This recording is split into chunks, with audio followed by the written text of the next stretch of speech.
el libro de Proverbios, capítulo 12, y vamos a leer el versículo 19. Proverbios 12, 19, dice el proverbista: el labio veraz permanecerá para siempre, mas la lengua mentirosa solo por un momento. Bien, hermanos, como vimos hace unos domingos atrás cuando comenzamos a estudiar este texto que acabamos de leer, aquí encontramos un contraste entre el destino final de la lengua veraz y el destino final de la lengua mentirosa. Y el texto dice que el labio veraz permanecerá para siempre, pero la lengua mentirosa, y debemos añadir, permanecerá solo por un momento, porque es la idea que el autor quiere transmitirnos. En otras palabras, por medio de la mentira nosotros podremos conseguir ciertos beneficios. Es lo que el texto está diciendo. Por medio de la mentira podremos escapar de ciertos peligros, escapar de ciertos problemas. Nuestro texto nos enseña que ciertamente la lengua mentirosa saldrá airosa en ocasiones, que la lengua mentirosa en ocasiones prevalecerá, pero también nos enseña que ese triunfo será pasajero. El labio veraz permanecerá para siempre, la lengua mentirosa permanecerá solo por un momento. Mientras la verdad es eterna, la mentira es perecedera. Y muchas veces Dios se encarga de que el mentiroso sea descubierto en este mundo, y los niños saben lo que estamos diciendo. Cómo muchas veces crean situaciones mentirosas, pero tarde o temprano sus padres se encargan de descubrir la mentira. Porque Dios se encarga de que en esta vida el mentiroso sea descubierto en ocasiones. Y cuando la mentira es descubierta, el resultado es oprobio y vergüenza. Pero aún suponiendo que el mentiroso sea tan astuto, que sus mentiras nunca sean descubiertas en esta vida, lo cual, sobre todo niños, lo cual es muy improbable, pero suponiendo que aún sea así, que el mentiroso sea tan astuto que pueda engañar a todo el mundo todo el tiempo, la Biblia dice que el mentiroso tendrá que pagar su culpa en las llamas eternas del infierno. Usted puede escapar de situaciones problemáticas en este mundo, pero no escapará de la condenación eterna en el infierno. El cielo es un lugar de santidad y por lo tanto los mentirosos no pueden habitar allí, porque ya Dios decretó que los mentirosos no habitarían en ese lugar. Por ejemplo, en el Salmo 52, versículos 1 al 5, dice el salmista: ¿por qué te jactas de maldad, oh poderoso? La misericordia de Dios es continua. Agravios maquina tu lengua, como navaja afilada hace engaño. Amaste el mal más que el bien, la mentira más que la verdad. Has amado toda suerte de palabras perniciosas, oh engañosa lengua. Por tanto, Dios te destruirá para siempre.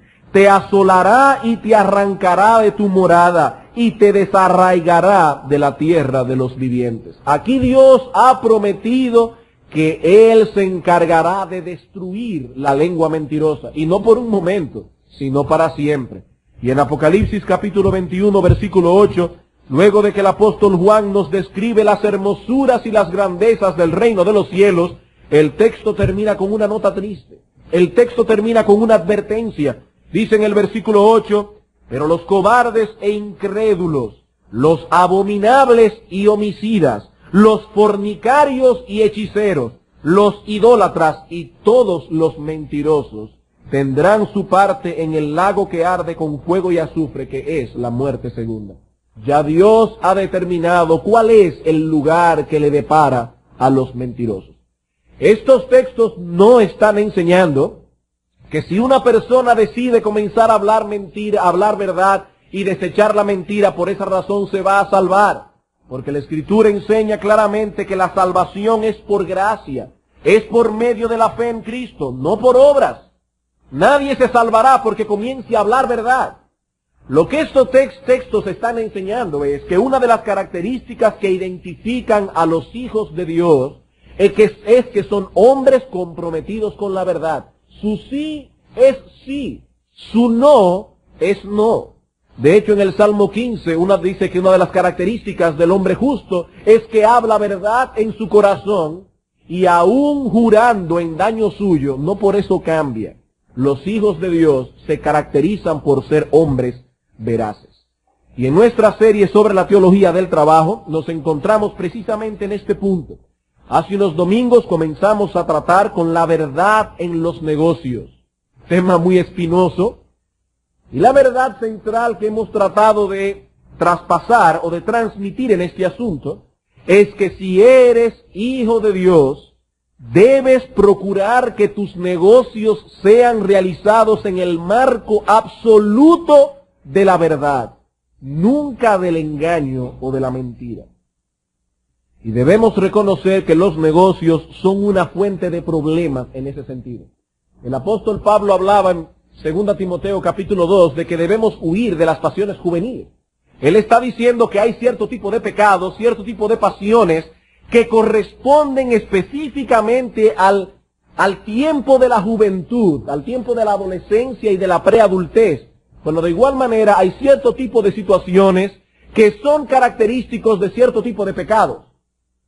Y podemos decir que la mentira es un problema muy común entre los niños y entre los comerciantes. Muy común. Cuando se negocia, cuando se comercia, hay mucha tentación de falsear la verdad. Desde que pagamos los impuestos en la aduana hasta que le damos el producto al consumidor. Hay mucha tentación de falsificar la verdad. Los negocios son una fuente de problema en ese sentido.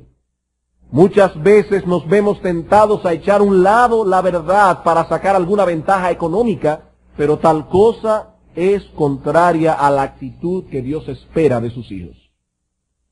Y el primer tema que tocamos en aquella ocasión, hace unos domingos atrás, fue la importancia de la verdad. La importancia de la verdad. Lo primero que dejamos establecido en nuestro estudio anterior es que al hablar de la verdad, ya sea en el desempeño de nuestros negocios o en cualquier otra circunstancia, estamos hablando de un asunto que Dios confiere de mucha importancia. Y para probar este punto dimos 4 razones. En primer lugar, la verdad es importante porque Dios es verdad. La verdad es importante porque Dios es verdad y por lo tanto solo puede ser glorificado y su reino promovido en el marco de la verdad. El Señor Jesucristo dice en Juan capítulo 17 versículo 3 que al conocerle a Él hemos conocido al único Dios verdadero. Nuestro Dios es el único Dios verdadero. Todos los demás dioses no son más que ídolos, el producto de la imaginación del hombre. Pero el Dios que se nos revela en la creación y el Dios que se nos revela en las Escrituras es el único a quien podemos asignarle con justicia el calificativo de verdadero. Él es el único Dios verdadero. Y nuestro Dios es verdadero, hermanos, en el más alto sentido del término. Podemos confiar plenamente en Él porque Él es real y porque todo lo que ha sido creado por Él y es sostenido por Él es lo único que es real. La verdad está intrínsecamente ligada a su ser. Hermanos, es completamente imposible que Dios mienta, tan imposible como que Dios pueda autodestruirse. Dios no puede mentir. Por ello, cuando nuestros primeros padres, Adán y Eva, pecaron y se alejaron de Dios, perdieron de vista el único punto absoluto del universo y quedaron expuestos al subjetivismo de sus corazones. Cuando Adán pecó, aprendió a mentirle a Dios, aprendió a mentirle a los demás y aprendió a mentirse a sí mismo. Y resulta que ahora, hermanos, todo es relativo. Todo es relativo. Nada es absolutamente bueno, nada es absolutamente malo, todo es relativo. El hombre ha quedado sumergido en un mundo donde no hay absolutos. Y todo porque perdió de vista a Dios, quien es el único punto de referencia absoluto por medio del cual podemos guiarnos. El hombre es una especie de barco a la deriva en pleno mar, sin brújula, sin comunicación con el exterior y sin estrellas de la cual guiarse. Nada, absolutamente nada. El hombre no sabe qué hacer. El hombre no sabe lo que es bueno, el hombre no sabe lo que es malo. Sencillamente hemos perdido el norte porque perdimos de vista a Dios. Así que la verdad, hermanos, es importante primero porque nuestro Dios es verdad y solo puede ser glorificado y su reino promovido por medio de la verdad. En segundo lugar, decíamos en aquella ocasión, estamos simplemente repasando, que la verdad es importante porque Satanás es el padre de la mentira y por medio de ella promueve su reino de muerte. Dice nuestro Señor Jesucristo que el diablo tiene dos características desde el principio. El diablo es homicida y el diablo es mentiroso. Toda falsedad, ilusión, mentira y engaño procede de él. Y su fin maligno y perverso es el de promover su reino de muerte y de tinieblas por medio de la mentira. Dios le dijo a Adán, no comas de ese árbol, porque el día que de él comieres ciertamente morirás. Satanás le dijo, no morirás. Y por medio de esa mentira introdujo en el mundo el pecado, la muerte y el error. En tercer lugar, la verdad es importante porque es la marca de la piedad. Es una marca intrínseca de la piedad. Si afirmamos conocer al único Dios verdadero, entonces se espera de nosotros que la verdad guíe todos los aspectos de nuestra vida, nuestros pensamientos, nuestras palabras, nuestras acciones. Y en cuarto lugar, la verdad es importante porque la mentira es una marca de impiedad. Y vimos muchos textos que demuestran que la mentira es una marca de impiedad. Hasta aquí, hermanos, pudimos llegar en nuestro estudio anterior. Solamente tocamos la importancia de la verdad y ahora vamos a pasar a nuestro segundo punto. Nuestro segundo punto es la naturaleza de la verdad. La naturaleza de la verdad. Y lo que trataremos de hacer ahora es responder a aquella famosa pregunta que Pilatos le hizo a Cristo antes de la crucifixión. ¿Qué es la verdad? ¿Qué es la verdad? Hemos estado hablando de la importancia de esta virtud y esperamos que el Espíritu Santo haya puesto una carga en vuestras conciencias, en vuestros corazones respecto a la importancia de la verdad. Pero hermanos y amigos, ¿qué es la verdad? ¿Qué es la verdad? El puritano Richard Steele lo define de este modo. La verdad es el acuerdo que debe haber en nuestras expresiones con las naturalezas o con la naturaleza de las cosas o de nuestro conocimiento o comprensión de ellas. Voy a repetirlo y luego voy a explicarlo. La verdad es el acuerdo que debe existir entre nuestras expresiones, lo que nosotros expresamos, sea con palabras, con gestos, el acuerdo que debe haber entre nuestras expresiones y la naturaleza de las cosas o de nuestro conocimiento o comprensión de ellas. En otras palabras, decir la verdad o expresar la verdad es expresar exactamente lo que una cosa es, tal como nosotros la conocemos o la percibimos. Por ejemplo, si usted tiene delante de sí un libro como este y alguien le pregunta ¿de qué color es? Mi mente, inmediatamente mis ojos captan el color de este libro, dice en mi interior, es negro. Si yo digo es azul marino, ya yo estoy expresando con mi boca algo que no está de acuerdo con lo que yo percibo de las cosas. Porque mis ojos y mi mente dicen en mi interior es negro, pero yo estoy expresando una cosa que está en desacuerdo con lo que mi mente dice. Por lo tanto, decir la verdad es expresar algo que está de acuerdo a la naturaleza de las cosas o la manera en que yo la percibo o la conozco. Y en ese sentido, hermanos, hay una gran diferencia entre un error y una mentira. Hay una diferencia entre un error y una mentira. Si una persona cree, por ejemplo, que un asunto fue de cierta manera, pero en realidad fue de otro modo, no será mentira si la persona expresa su concepción equivocada del asunto, porque para él las cosas sucedieron así. En ese caso no hay una mentira, lo que hay es un error producto de una mala información. Hay una diferencia entre una mentira y un error. Pero si la persona sabe cómo sucedieron las cosas y a través de sus palabras, a través de sus expresiones o aún a través de su silencio, intenta comunicar una imagen distorsionada del asunto, en tal caso sí hay una mentira. porque no existe una correspondencia exacta entre lo que se expresa y el conocimiento o comprensión que se tiene del caso. Vamos a ver un ejemplo bíblico en Hechos capítulo 5, versículos 1 al 11. El famoso caso de Ananías y Zafira.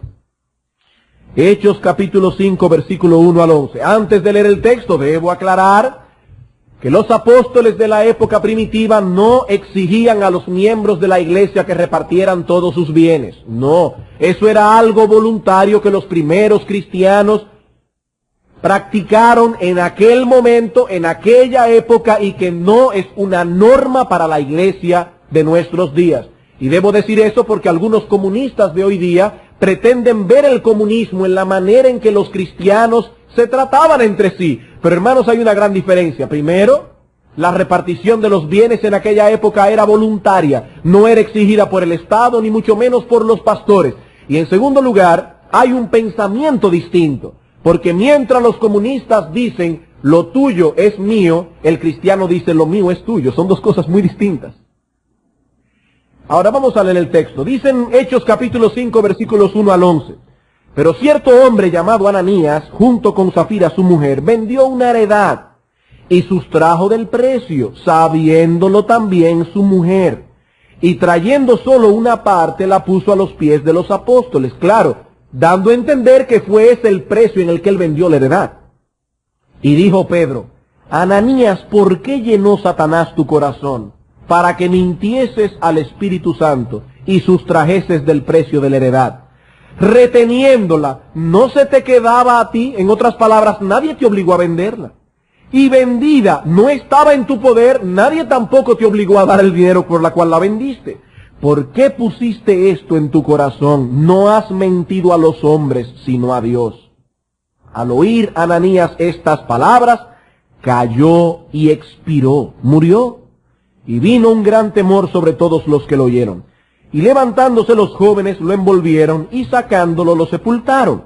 Pasado un lapso como de 3 horas, su mujer no sabía nada. Sucedió que entró su mujer, no sabiendo lo que había acontecido. Entonces Pedro le dijo, dime, ¿vendisteis en tanto la heredad? Noten que Pedro fue muy sabio aquí. Él no presumió o asumió de antemano que la mujer sabía del asunto y que ella había mentido también. Por esa razón le dijo, ¿fue en tanto que se vendió la heredad? Y ella dijo, sí, en tanto, mintió también. Y Pedro le dijo, ¿por qué convinisteis en tentar al Espíritu del Señor? He aquí a la puerta los pies de los que han sepultado a tu marido y te sacarán a ti. Al instante ella cayó a los pies de él y expiró. Y cuando entraron los jóvenes la hallaron muerta, y la sacaron y la sepultaron junto a su marido, y vino un gran temor sobre toda la iglesia y sobre todos los que oyeron estas cosas. Alguien dirá, bueno, ya Dios no castiga la mentira de ese modo, así que ya no tenemos tanto de qué preocuparnos. Sí es cierto, hermanos, ya Dios no castiga la mentira de ese modo, por lo menos no es lo usual, o aún por lo menos no lo sabemos cuando Dios castiga la mentira de esa manera. Pero Dios sigue pensando lo mismo con respecto a ese asunto que pensaba cuando emitió juicio de muerte sobre Ananías y Zafira por haber mentido. Dios no ha cambiado un ápice en su carácter. Eso quiere decir que para Dios una sola mentira es suficiente para matar a un hombre. Nosotros tenemos una visión muy ligera del pecado. Y aún hemos calificado la mentira entre mentiras blancas o mentiras de otro color, y aún hasta hablamos de mentiras piadosas. Pero Dios considera la mentira como un pecado tan grave que es susceptible de la pena capital. Dios mató, Él mató en su ira a Ananías y Zafira por mentirosos. Y ese criterio que Dios tuvo en aquella época lo tiene hoy también con respecto a la mentira. Pero volvamos a nuestra definición.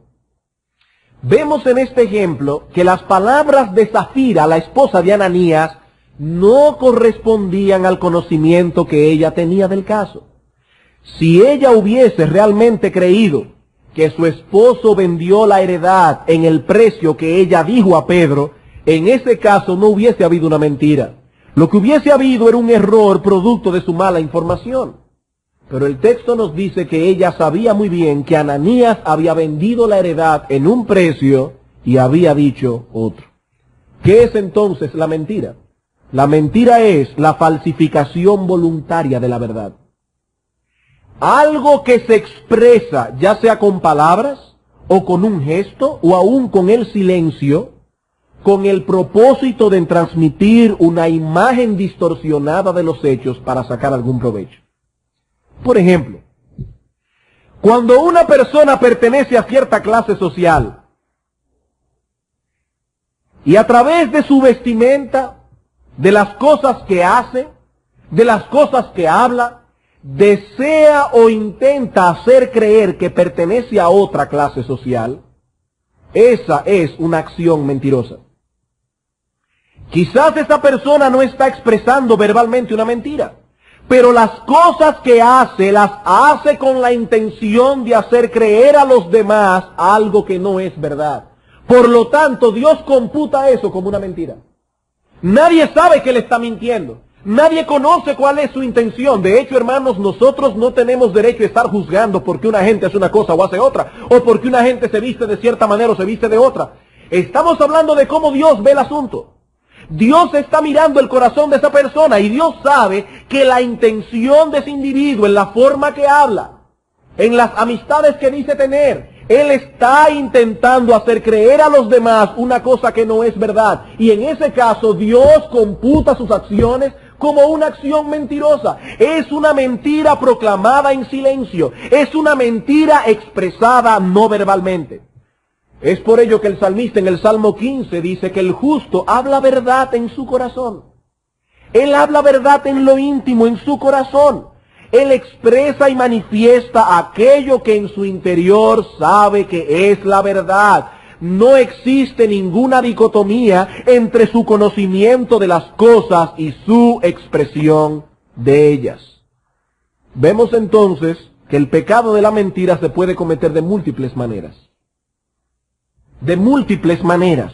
Algunos mienten abiertamente, tergiversando de una manera franca y abierta la verdad. Pero ¿saben una cosa? En el caso de los cristianos es muy difícil que un creyente mienta de ese modo. Que siendo una cosa azul diga que es blanco. Eso es muy difícil. Que el cristiano mienta en una forma franca y abierta. No imposible. No imposible. El pecado todavía habita en nuestros corazones. Estamos diciendo que es muy difícil que un pecado mienta de ese modo. No obstante, hermanos, muchas veces se maneja la verdad o se le da cierto matiz con el propósito de crear una falsa impresión, y eso es una mentira. Voy a darle un ejemplo bíblico. Cuando Abraham le dijo a Abimelech que Sara era su hermana, eso no era totalmente incierto, porque Sara era medio hermana de Abraham. Sin embargo, lo que Abraham estaba tratando de hacer en ese momento era ocultar la relación conyugal que él tenía con Sara. Por lo tanto, aunque él dijo una media verdad, su intención fue una intención mentirosa. Él ocultó parte de la verdad para dar a entender una cosa que no era cierta. Por lo tanto, Abraham mintió en ese momento. Él estaba tergiversando la verdad. Él estaba expresando algo que no concordaba perfectamente con la realidad de las cosas. Vamos a poner un ejemplo en el caso nuestro.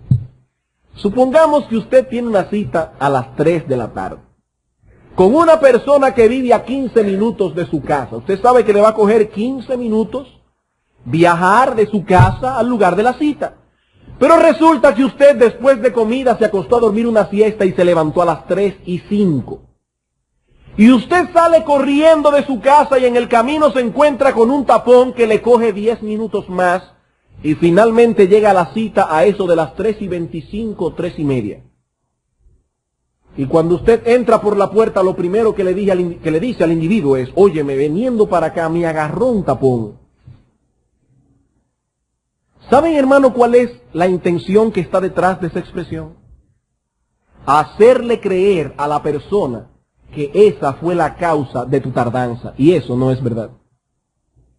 Fíjate, es verdad que te encontraste con un tapón en el camino. Es verdad que eso te retrasó todavía más, pero tú sabes en tu corazón que eso no es toda la verdad. Y tú sabes en tu corazón que esa no es la razón de tu tardanza. Por lo tanto, esa expresión aparentemente inocente tiene una intención mentirosa. Noten que yo no estoy diciendo que el individuo franca y abiertamente dice, me tardé porque me agarró un tapón. No, él ni siquiera dice eso. Él simplemente deja caer un comentario para que el otro resbale. Él no mintió abiertamente, pero en su corazón Dios computa eso como una mentira porque su intención fue engañar. Su intención fue engañar. Ese comentario era una tergiversación de la verdad. Vamos a poner un ejemplo para los jóvenes que están aquí. Supongamos que usted tiene un trabajo que hacer para el colegio, pero en vez de ponerse a hacerlo en horas de la tarde, se entretuvo haciendo otra cosa. Hasta que finalmente a las 7:30 usted decide ponerse a hacer la tarea y ¡pra! Se va la luz. Si usted al día siguiente va donde la maestra y le dice que usted no pudo hacer la tarea por el hecho de que no hubo luz en su casa toda la noche, eso es una mentira. Porque esa no es la razón. La razón es que usted se entretuvo toda la tarde viendo televisión o haciendo cualquier otra cosa cuando todavía había luz del sol. Y al entretenerse de esa manera y no haber planificado adecuadamente, usted no pudo hacer lo que se le requería. Por lo tanto, esa excusa es una mentira. Usted está tergiversando la verdad. Así que, hermanos, nosotros mentimos cuando escondemos parte de la verdad con el propósito de transmitir una información distorsionada. Pero debo hacer una aclaración aquí. Yo no estoy diciendo con esto que siempre que alguien nos pregunte acerca de un asunto, debemos darle toda la información que conocemos al respecto. Yo no recuerdo si era Lord Byron quien dijo esto, pero él decía, o algún otro, que el camino más seguro para aburrir a los demás era decirle todo lo que nosotros sabemos de un asunto. Si usted quiere aburrir a alguien, dígale todo lo que usted conoce de algo, y lo va a aburrir.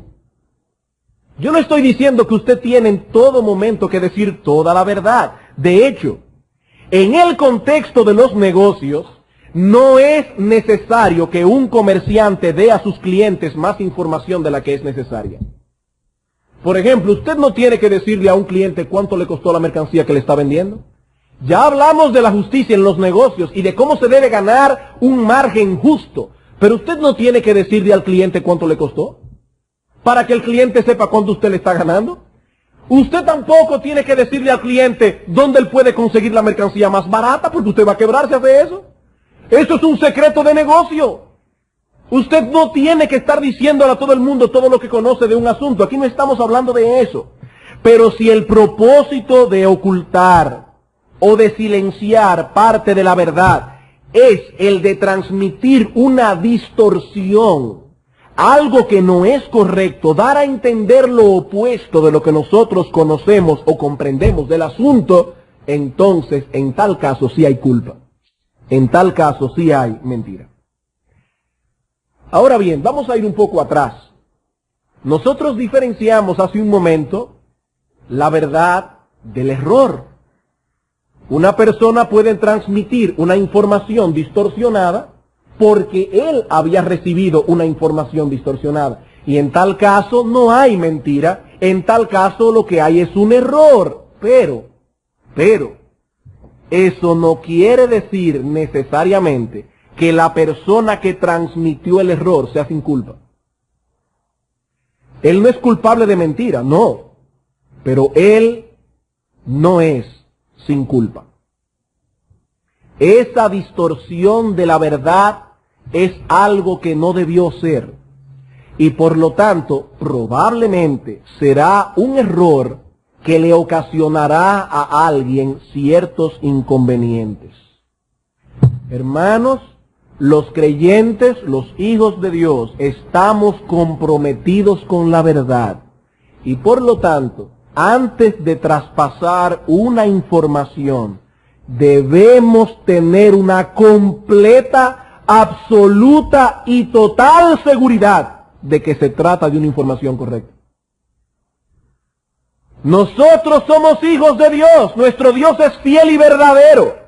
Por lo tanto, a la hora de transmitir una información, tenemos que estar completa, absoluta y totalmente seguros de que esa información es veraz en el mejor sentido del término.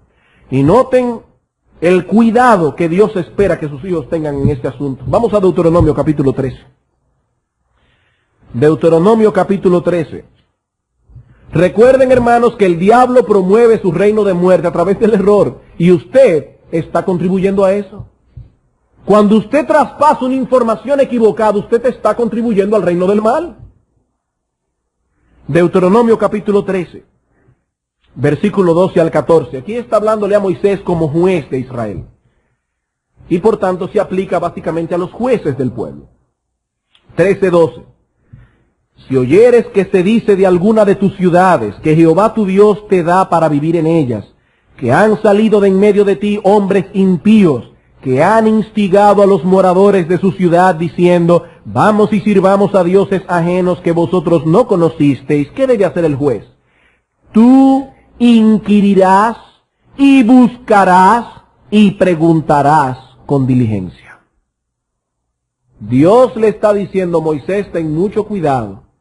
Si alguien te dice que cierta persona ha hecho cierta cosa, tú no debes dar por sentado que esa información es correcta.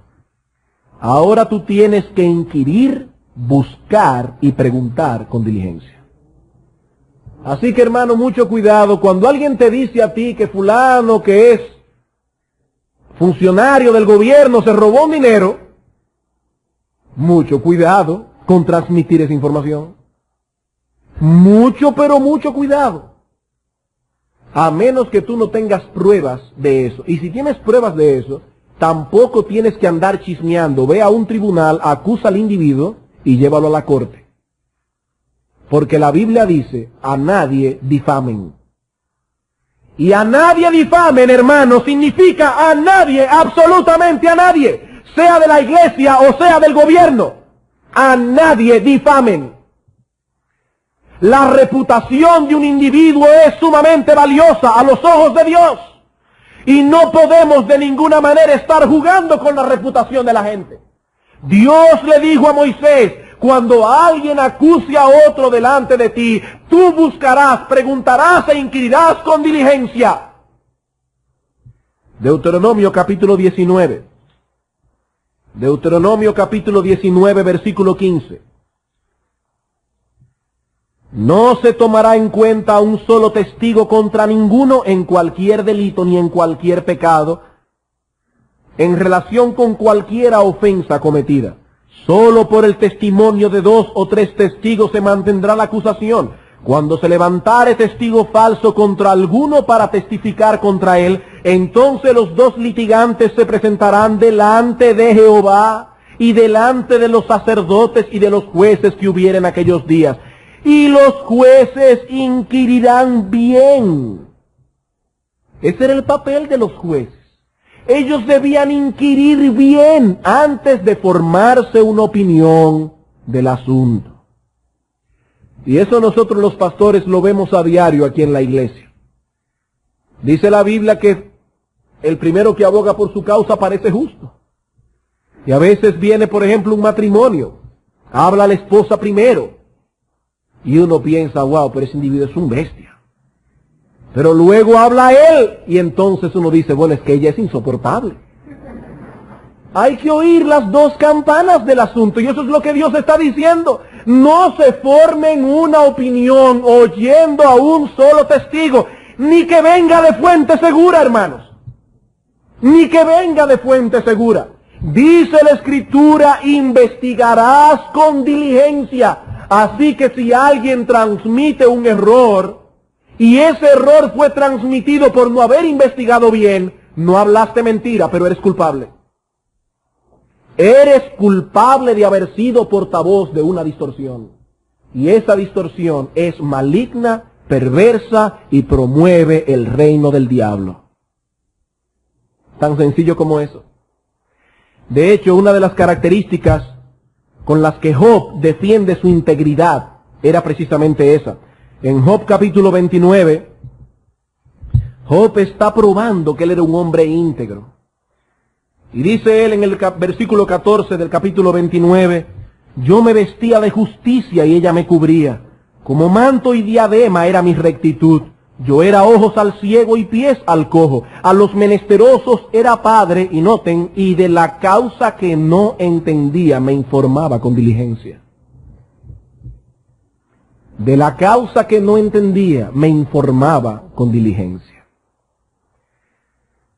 Bien, hermanos, ya hemos visto entonces la importancia de la verdad, la naturaleza de la verdad, y ahora en tercer lugar vamos a comenzar a ver la verdad aplicada a los negocios. Y digo que vamos a comenzar porque el tiempo no nos permite abundar mucho en este punto, solamente veremos una aplicación específica y las demás, si el Señor lo permite, la consideraremos la semana próxima. ¿Cómo se aplica la verdad en los negocios?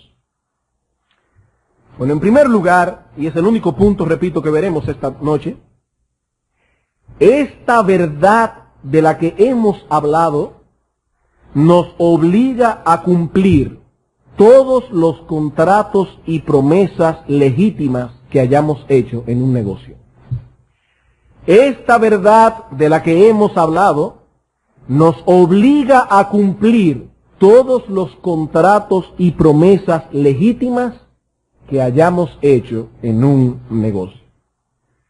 Nosotros hablamos anteriormente de la prudencia en los negocios, y la prudencia nos llama a tener mucho cuidado a la hora de comprometernos en un asunto o a la hora de hacer ciertas promesas. El creyente debe pensar bien antes de hablar y antes de prometer. Él debe pensar si realmente él tiene el tiempo para hacerlo, o si tendrá el dinero para poder responder, o aún la capacidad intelectual para poder hacer cierto trabajo.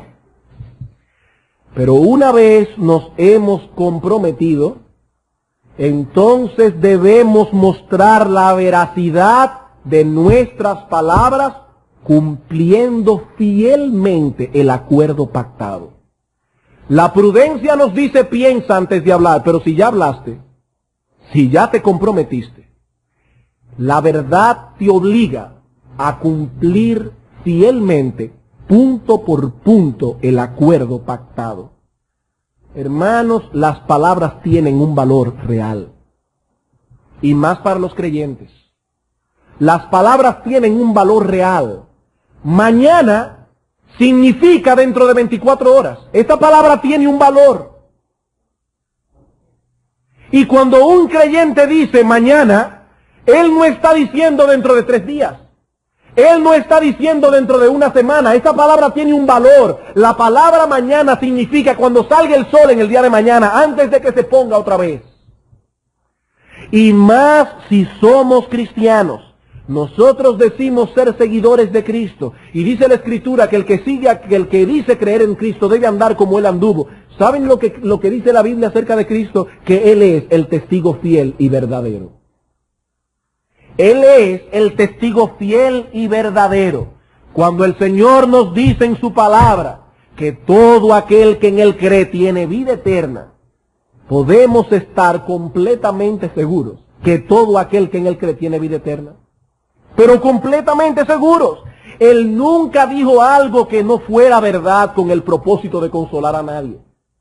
Como hay personas que a veces le dicen a una gente, se está muriendo, y le dicen, no te preocupes, le dice el médico, eso se pasa, y el individuo se está muriendo.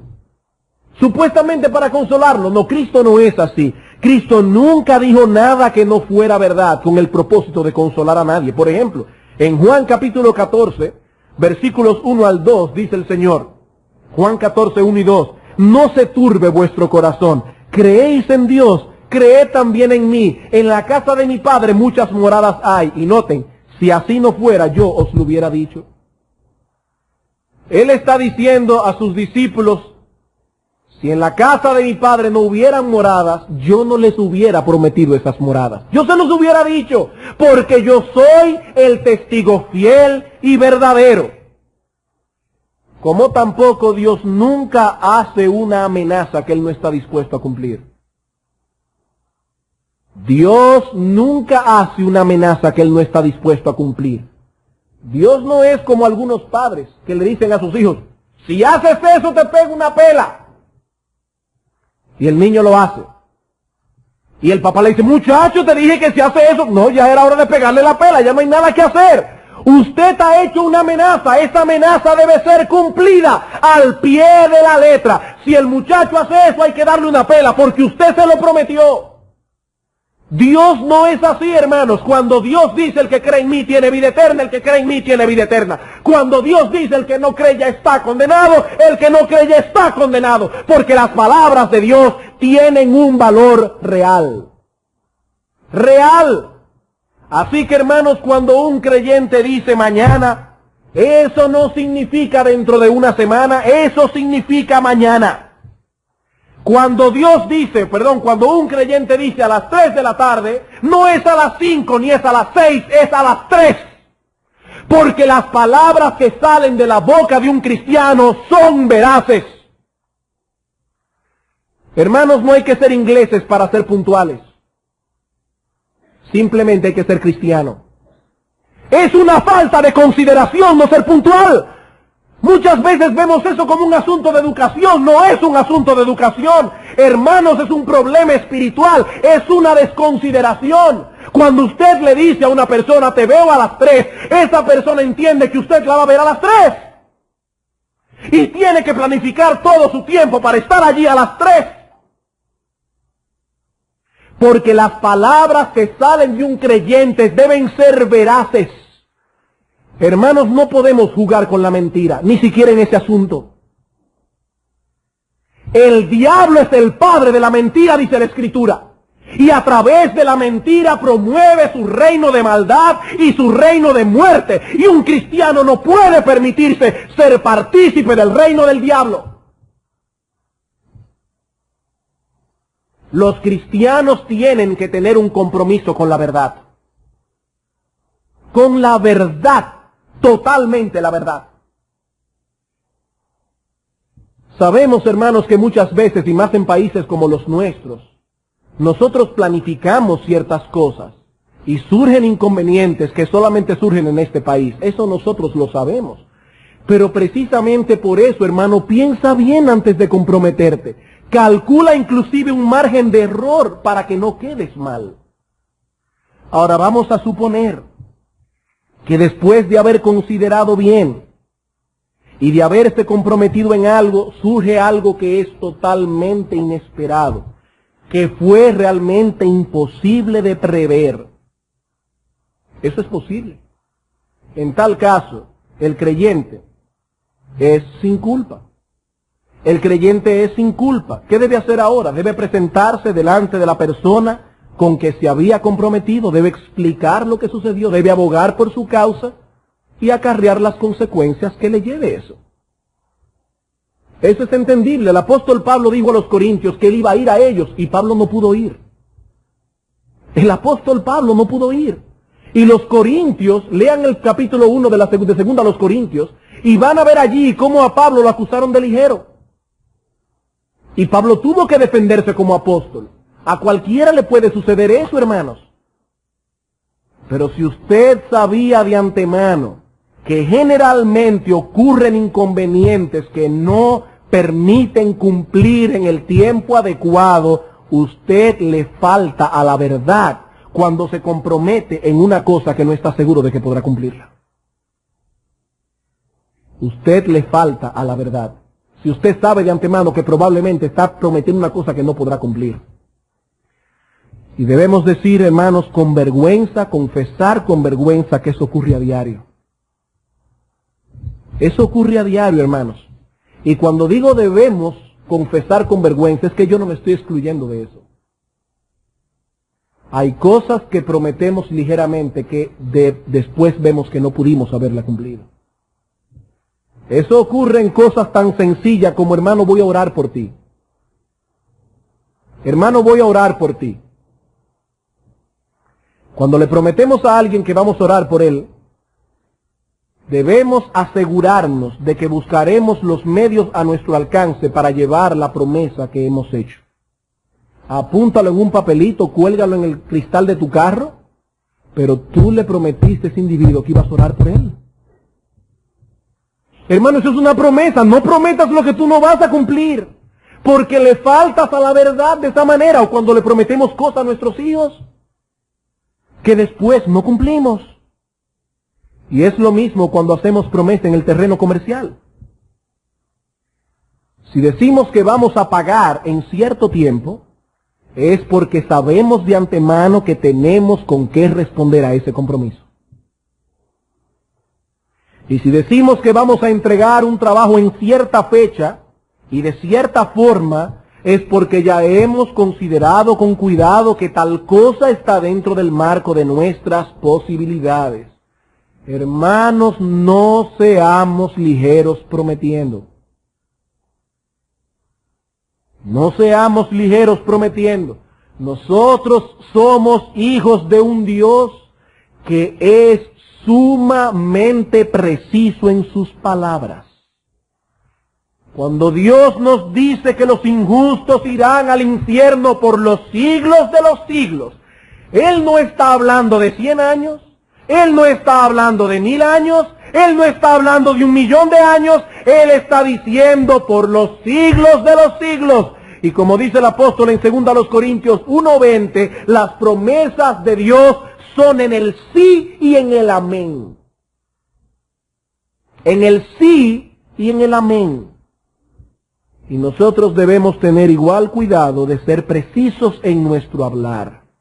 Si decimos mañana, es mañana. Si decimos a las 3, es a las 3. No a las 5, no a las 6, a las 3.